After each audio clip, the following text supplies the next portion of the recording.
Hi everyone, thank you for joining us for this special edition of At Source, where we'll be focusing on a piece of work we've recently done with the CBI focused on innovation investment in the UK. I'm delighted to be joined by Nicola from the CBI, who took a leading role in the research. Nicola, good morning. Could you just introduce yourself and tell us what you do at the CBI?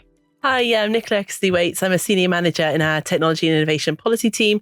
So we work with our members and government to make the UK the best place we can for businesses to innovate in the UK. Great stuff. Thank you for coming. And also joined by Ash, who you'll recognise from previous At Source sessions. So we're going to talk today about the recent reports that the CBI have done with our support. And to jump straight into it, Nicola, why did the project come about? Why did the CBI see this as an important piece of work to do? Yeah, well, I guess we probably all know and appreciate the kind of imperative that we have in the UK to really kickstart economic growth. And governments see that as a priority and business see that as a priority as well. And really businesses through their investment are really how we deliver growth. And particularly innovation is a really core part of that. So whether that's developing new technologies, new approaches, or businesses thinking of new ways of doing things, that investing in innovation and new approaches is a really important part of how we drive growth. So given the imperative we have to get growth going in the country, we wanted to do this piece of work focused on business innovation investment. We felt that we didn't really have a good up-to-date evidence base of how businesses are thinking about their innovation investment in the UK, how they think about it compared to other countries, how they think about it in terms of the new technologies that are available. So wanted to have that up-to-date evidence base really to then be informing and shaping how government can best support and unlock that investment to drive growth. And then thinking about government, the fieldwork was done throughout 2025. Good or bad? Any big difference so far between this government and the last?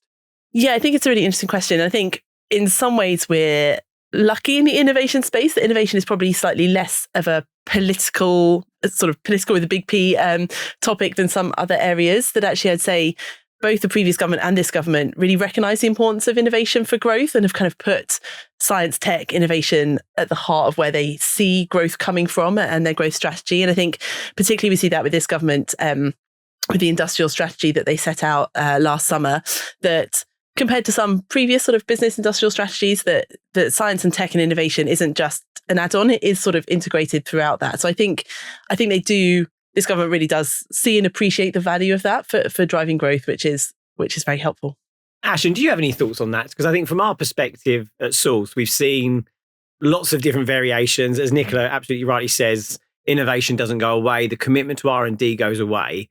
However, through the past couple of years, it's probably been a slightly different story when we think about boots on the ground. Would love your views. Yeah, no, for sure. I think it's an interesting topic because I think of what's kind of happened in the last five odd years. You know, you've had COVID, you've had a cost of living crisis, you've also had an energy crisis in a sense, or an energy security issue, and obviously Trump's come into power as well. So with all of that, and you know how close I guess we are to innovation too, is what we do in Source Advisors. We kind of see the story in a sense of what business is spending on R&D particularly, and what kinds of projects that we see. And we are seeing an AI boom as we are kind of jumping into at the moment. But I think in terms of previous government to this government, I mean, there had been quite a bit of chopping and changing over the last few years of the Conservative government when they were in power. Obviously, we're probably sitting here now with potentially some change, but I think it's been nice to have a bit more of a focus on stability across the board. So I think from that messaging, I think it's the right messaging, but I think we'll go into kind of a bit more of the practicalities of that.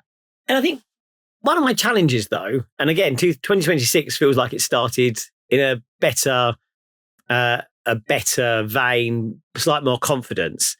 And I think throughout 2024 and 25, it felt like business confidence was really low. Like you weren't having many conversations that felt that people were positive about the economic situation, positive about the innovation ecosystem, relatively negative about almost everything, coupled with the suggestion of the Employment Rights Bill in its initial form. When you were doing the fieldwork, Nicola, did that come through? How did you think businesses were feeling through 2025? Yeah, I think the fieldwork probably echoed what we hear across the CBI in general, that we know that through that year, I think businesses are feeling very much under pressure in lots of ways, lots of cost pressure and lots of burden, which I think is impacting how they feel about investment. So and the finances that they practically have available for investment. So we know particularly, Ash mentioned, energy costs are super high. We have the highest energy costs in the world. And then on top of that, the kind of tax burden for investment and employment, particularly with the rises in national insurance contributions. So I think the sort of geopolitical uncertainty we have, which is not necessarily within control of this government in its entirety. You're sort of looking globally, that uncertainty is really unhelpful for business confidence as well.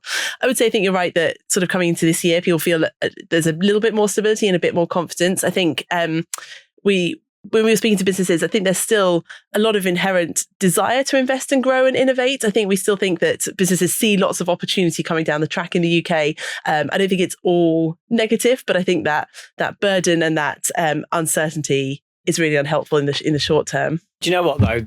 Before we get into the sort of real detail of what we got from the report and more importantly, the recommendations, I think one of the things that really stuck out for me as one of the core outcomes from the research was over half of the respondents, a big percentage, felt the UK was a less competitive space for innovation than it was 3 years ago. That's a huge worry, isn't it? How do we deal with that? Yeah, I mean, I think there was that sort of a negative sentiment about the competitiveness, and I think the kind of cost pressures are one big part of that. I think the as you mentioned, the things that have come sort of rising energy costs, rising national insurance contributions, rising costs around employment with the Employment Rights Act. I think those are all big concerns that we have for the sort of broad competitiveness of the UK. So we'll come on to talk a bit about the report in general, but I think we talk a bit about how there's a need to sort of line up the approaches the government's taking across those broader economic environment and what they're doing on innovation specifically, and make sure they're pulling in the same direction for giving businesses that sort of confidence and certainty to invest. Ash, from your perspective, doesn't it also suggest, when we think about IP and patents across the piece, that we are behind? There was a very significant Supreme Court judgment recently that suggested the UK just gets it wrong, effectively. Yeah. Does that play into that mindset the UK just isn't the place to innovate? Yeah, well, I think the interesting thing is, and this is more of a sort of a long-standing issue from things that I guess we've seen as part of what we do on a sort of day-to-day basis, particularly around intellectual property and the thoughts around intellectual property. How do I protect? Do I protect? What rights are available to me to potentially actually use and utilize, and how do I use those things? So IP strategy, what intellectual property rights relate to, what business activities that I have, and then how do I utilize those to better, push my business position, really. I think if you're comparing it to other countries in the world, China, the US are, much more aware and much more active in that space. I think that we're probably, lagging a little bit behind, and some of the work that we've done, I think over the last couple of years, has really highlighted that the UK's sort of patent filings have dropped pretty significantly in quite significant sectors, such as automotive, etc., to where we're now sort of in a more sort of playing in the 6th and 7th position rather than the top 3, top 4. It just, to me, feels like sometimes we're making it harder than it needs to be when we think about innovation. R&D is a global race. Like, this is not just something UK specific. It's a global consideration. Every government on the planet thinks about it as being a growth lever. And we feel like we're putting barriers up for businesses. And we'll get to the recommendations, because I think there's some really great recommendations that have come out of the report. So thinking about the nervousness and how businesses invest, there was another, I thought, quite alarming stat that came out of the research, that businesses don't feel like they're investing optimally. How do we change that? How do we get businesses investing where they feel absolute every penny is worthwhile? I think that's a really interesting stat as well. And I actually thought of it from a more positive angle, that it means we've got lots of Someone has to. I'm pleased you're here. That we've got lots of opportunity to unlock that business innovation investment. Businesses want to innovate and grow, and they know they're not necessarily investing optimally at the moment. So actually there's a chance we have to influence that and change how businesses feel and how they invest. And one aspect we haven't talked about yet, I think we talked a bit about, the geopolitical uncertainty, the environment in the UK. I think the other one, which is holding back businesses a little bit from investing, and it is maybe less, in some ways, less directly in kind of in our control, but it's the technological uncertainty. We know obviously AI and sort of related technologies are changing that environment for innovation hugely and very, very quickly. And I think businesses feel a lot of uncertainty around what's the right time to invest, what are the right tools, what are the right people, what's the right product. And so that uncertainty in some ways, I think is also holding businesses back, giving them a little bit of reticence around investing, which I think we'll probably see a bit more certainty in that space over the coming years as those products sort of mature and develop. And then thinking about that one step further, the report does a really good classification between what we see as an innovator and what we see as an adopter. Could you just talk us through what that concept was throughout the report? Because it's a real fundamental to how all the recommendations then flow. Yes. We sort of divided businesses broadly into innovators and adopters. And I guess by innovators, we mean what we classically think of as people who are innovating. So businesses that are doing R&D, that are driving the new ideas and new products and services. And adopters really as businesses that are not necessarily at the cutting edge of R&D, but are bringing in new ideas and products into their business, integrating them in different ways, using them to drive value across the business. And we wanted to think of them in two ways because I think when we think about innovation, a lot of our focus is around that first group, whereas actually if we want to deliver value to businesses, to public services and to the UK economy as a whole, we have to be deploying and using the innovations that we're creating. So that adopter section often gets less attention, but we think is really important when we think about how we drive and get value from innovation in the UK. It's probably worth saying it's not a completely clear line. So we use the example, for example, that you might be a cutting edge pharmaceutical industry, pharmaceutical business, and using, you're clearly an innovator driving cutting edge R&D in your drug discovery, but you might be adopting and using off the shelf AI products in your HR operations, for example, or you might be a legal sector business that classically adopts and uses technology in a very standard way. But with new AI in the legal sector, you're working in partnership with a startup and developing it and becoming more of an innovator. So you might not necessarily fit very cleanly into those buckets. It's probably a bit of a mix, but we felt the broad separation was helpful when we're thinking about policy. Ash, do you think adopters are being left behind?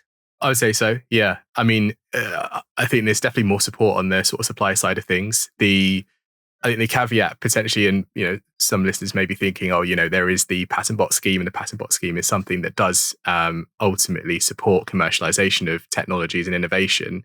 But I think one of the things that is missing from that, and potentially missing from the whole ecosystem, is that we are a service-based economy, and ultimately a lot of the innovation that potentially we'll see in that space, and based on conversations we've had as part of this research, but also conversations we have with businesses on a day-to-day basis, is very much an adoption of AI and digital technologies.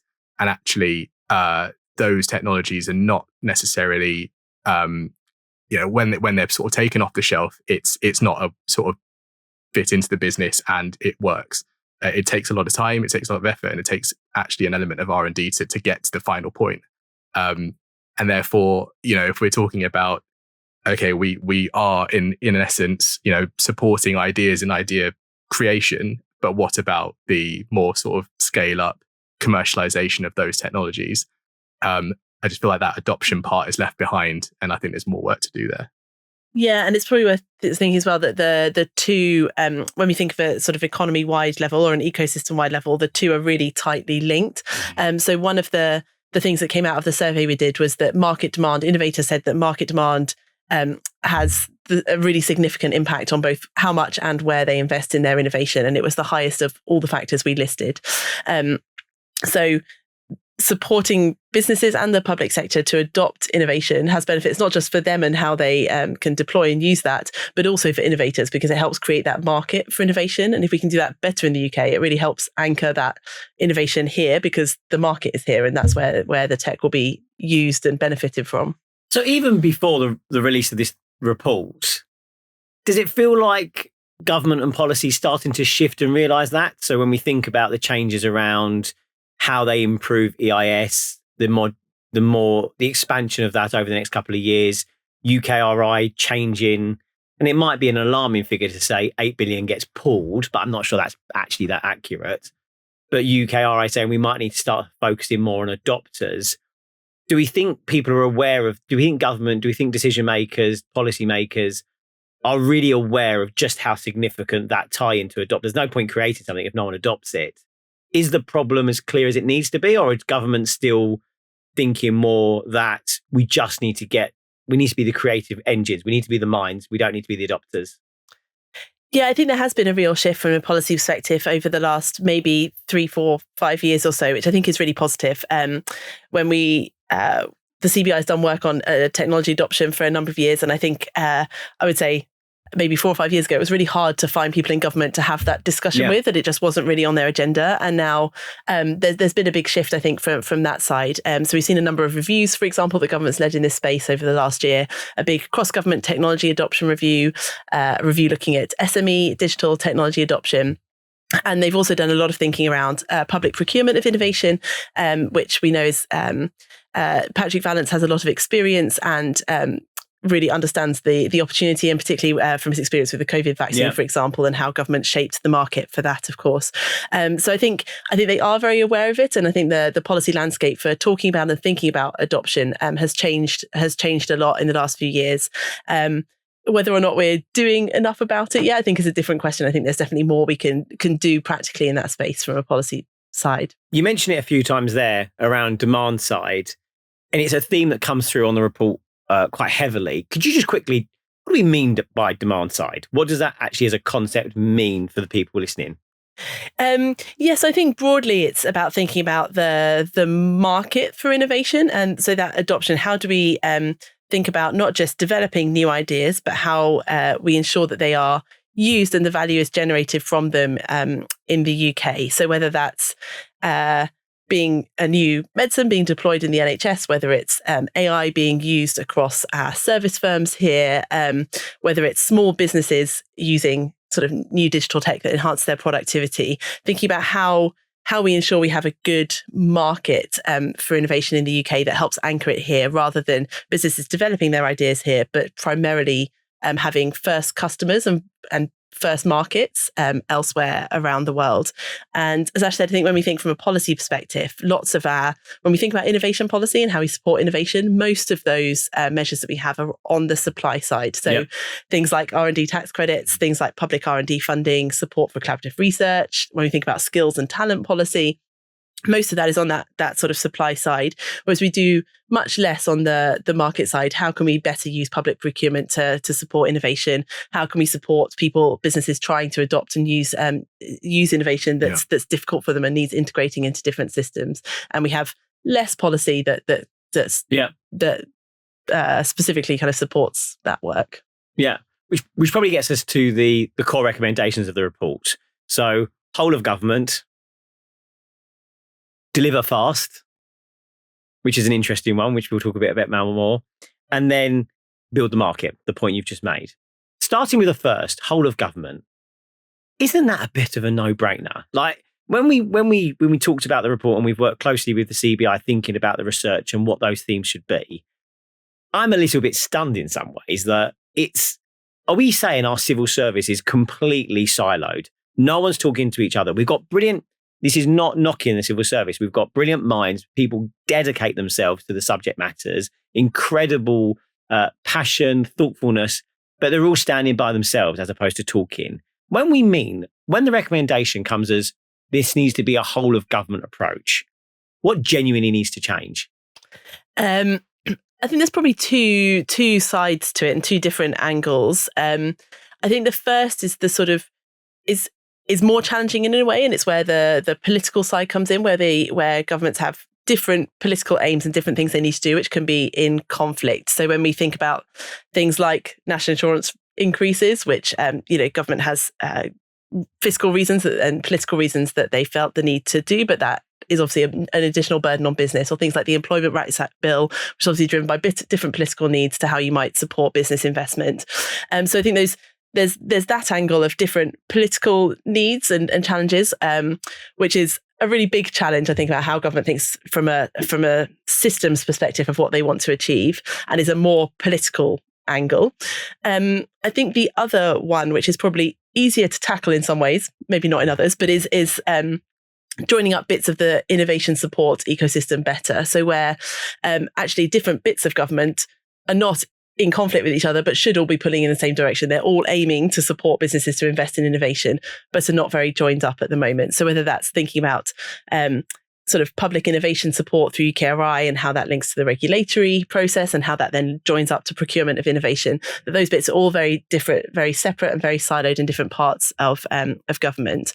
And I think government really recognises this. There's a big part in the industrial strategy talking about how better joining up the funding, for example, from UKRI to British Business Bank to National Wealth Fund, which is really positive. And we know they're doing lots of work in that space. We think there's opportunities to go further and bring in other parts as well, particularly regulation and your kind of end customer from a government perspective. You mentioned regulation, Nicola, and it came up quite a lot. When we did the roundtables, and thank you all the businesses that dedicated their time to those sessions, the feedback, the surveys. I might be being harsh here, but when we talk about regulation is a good thing. You need to have regulation. Do we think sometimes that it's an easy place to put the blame around regulation? And there was, not to insult anyone, but there was a level of naivety in some of the feedback of it should just be a free for all, and that's not the case. So how do we strike a balance when it comes to regulation? Thinking of an all of government, thinking about all of the levers that we need to think about in a way that is sustainable and has got the integrity that the UK is famous for. And I think it's one that we hear a lot about ensuring, I guess, when it comes to regulation and innovation, businesses often ask for regulators to ensure they're taking an outcomes-based approach, that rather than having that kind of check box approach to regulation, if you're focused on the outcomes, it means it allows businesses to innovate and achieve the same outcomes in different ways, whether that's, safety for consumers, or you can achieve the same outcomes, but in different ways and using innovative approaches. And I think broadly we hear that the UK is often very good at that. There are places and regulators where businesses would like that approach to change or to be implemented more broadly, but broadly our regulators historically and today are very open to innovation and work very well with businesses to ensure that businesses can come up with new ideas. I think what maybe came across even more strongly in this work was almost that delivery part, that even if regulators are making very good decisions and thinking about it in helpful ways that support innovation, that it can take a very long time compared to the regulatory pathways in other countries.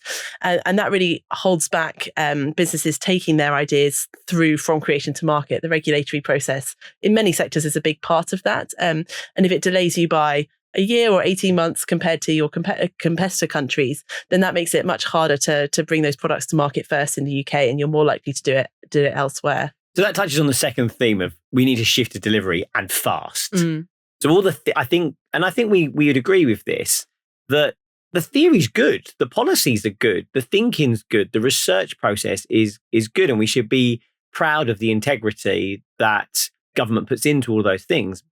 But are we ultimately just a talking shop? Are we always just saying we're going to do this and never actually get around to doing it? So thinking about how we shift to delivery fast, how do we make the UK, if I'm going to do it, I'm going to get there quicker than somewhere else. How do we remove some of those barriers?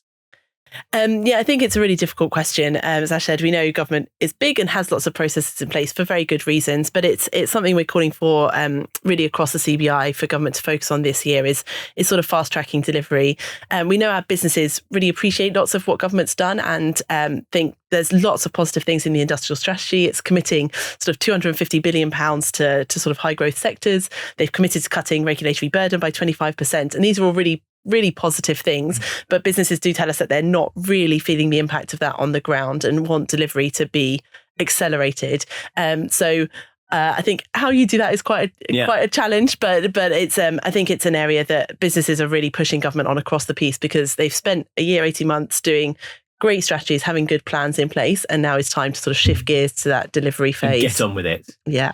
Have we seen the delivery work? Or do we need to be thinking about when we get to delivery and when we deliver fast in the regulatory environment, bringing down some of the challenges that we've seen in that regulatory thing? Is HMRC and R&D tax an example of when they get the balance wrong?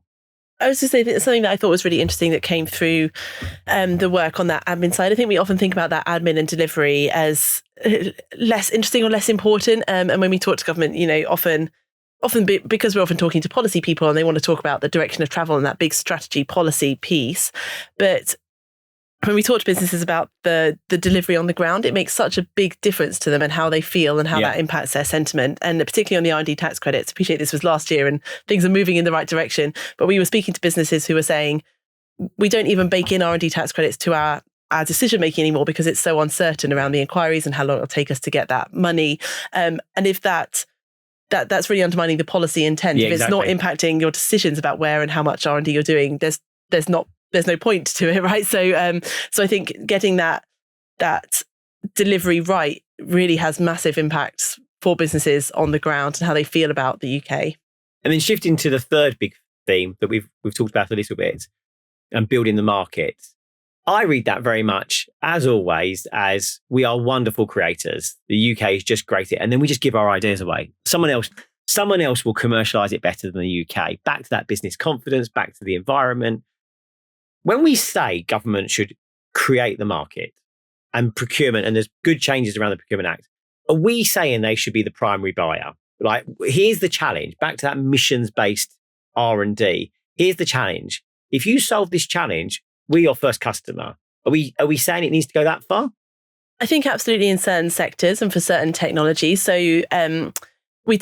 I don't know, I think we often think of public procurement as being quite a small part of the market, but actually when we think about innovative businesses and particularly where the UK has strengths, for many of those businesses, government is the primary market. So particularly kind of life sciences, the energy sector, defence, sort of not automotive. There's a lot of big sectors that the UK's got strengths in where the UK government public sector is their primary market. So I think particularly in those sectors, there's a lot of space for government to be more innovative in how it sort of procures and thinks about new technologies and new products that it's buying and helps anchor that innovation in the UK so that we are the first place where those technologies are used for the benefit of public services rather than them being used in other countries first. And is there any good examples globally that we can look at and go, those guys have got it right? That's what we need to replicate. I think we definitely hear from businesses that the other countries do it better. I think in different ways. The US's approaches to procurement compared to the Middle East, compared to China, they'll all be very, very different. But I think what we do hear that some countries do better is that join up piece, that it's a strategic approach that when a country decides it wants to be a leader in AI or in cutting edge life sciences, that they think about that both from how they're supporting the R&D in that space, but also how they're adopting and using it. And they think about it in a holistic way. And we're maybe historically less good at thinking about that joined up policy platform. I think we are seeing shifts in it. We say government's really keen to do more in this space. And Liz Kendall was talking about the UK's sort of AI opportunities, for example, in the last couple of weeks, and how she wants to see the UK be a leader in AI adoption as well as developing and deploying those new tech. So I think we are seeing that shift in policy, thinking about that whole piece. But there are other countries that are more used to thinking in that way and delivering in that way. And Ash, would love your views. What do you think government should do to create the demands? Yeah. It'd be remiss of me not to mention IP in this, given my job title. But yeah, I do think that, particularly from an IP perspective, that ultimately, I think we need to have a culture of that and that embedded into our culture more so. In education, and then throughout your sort of, your career ultimately. I think the US does a better job of that. I think China does a better job of that than what we do. But I think the other parts and what we did touch on, as earlier on in the conversation, is around reducing that uncertainty for, making that investment around technology and adopting. It's not an easy solution most of the time, and it's something that does require R&D and effort. It's also something that we've seen be a barrier as part of the R&D tax credit sort of process as well, that HMRC sometimes don't see the adoption or incremental innovation as actually not inventive but innovative. So I think just stepping out from the sort of completely radical ideas being the only thing kind of qualifies as R&D or is R&D in this country. It should be viewed with a different lens and perhaps more a commercial lens. I think that's where I get quite a lot of hope and optimism, actually, as we go into 26 and beyond.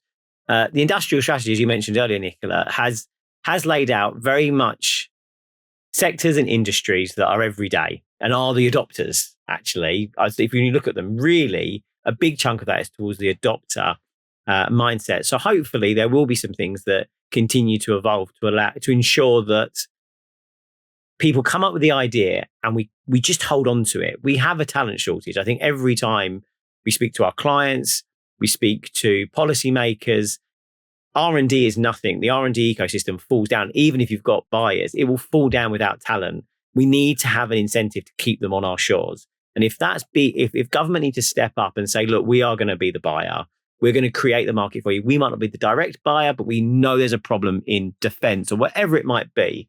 I'm all for it. We need to be stronger signaling. I think we've always been a little bit weaker than we need to be compared to global competitors around signaling of what we're really going to mean. So it's great to hear that AI, we want to be a leader. Well, doesn't everyone? It's a bit of a so what statement in my mind.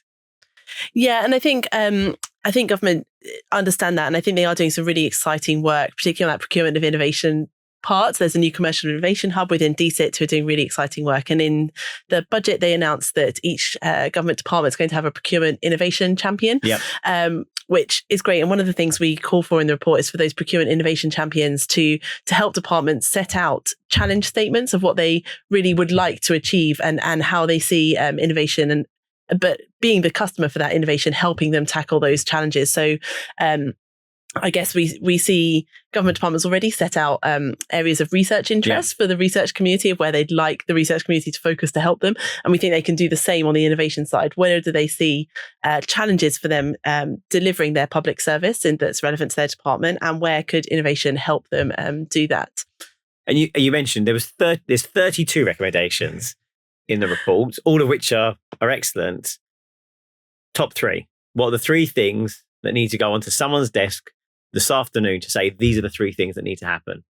I would probably say, I think the first one is the join up and kind of end-to-end support for innovators, because we've got lots of those really supportive bits of the innovation ecosystem, but they feel disjointed to businesses.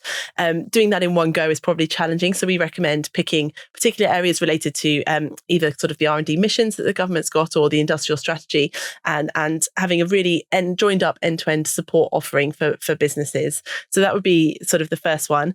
I think the second one, probably on the delivery part, I'd probably pick out the R&D tax credits as the one that came out most strongly. There were lots of areas where businesses said the delivery is falling down, but I think the R&D tax credit was the biggest area where just the current approach to administration and is really impacting their sentiment. So I think continuing to address that in the way they have been will be really important. And probably the third one is that demand side bit. We've got different recommendations in there. I think probably the top one I go for is that challenge statement. So business government having more of a challenge-led approach to their procurement and setting out that problem statement that allows businesses to innovate and come up with new ideas to help deliver the public services that we want to, as well as anchor innovation in the UK. Yeah, I couldn't agree more. I thought the recommendation of someone whose job it is to think about how do we buy across government just made an awful lot of sense. Ash, anything you'd add around the recommendations? Support adopters. That's my message. Yeah. But how? Of all the recommendations, of all the detail in that report. Yeah, I sort of was going to say that it's an easy way, but it's perhaps more simple. And I think the tax credit or tax relief mechanism, just given it's a self-assessment mechanism and it's one that should really be, sort of structured in a way that it reduces barriers, is an easier way to do that. I think, again, perhaps some reforms to the R&D tax reliefs to think a bit more about the adoption perspective and baking that in, or thinking about a separate relief that's focused on technology adoption. Yeah, that's a really good point. Thank you both so much for joining us. And also huge thank you, Nicola, to you personally and to the CBI. I think it's been an excellent piece of work. It's now launched, and I hope it does continue to be in the mind's eye of people who are thinking about how do we make the UK the best place for innovation. Thank you so much, both. Thank you very much.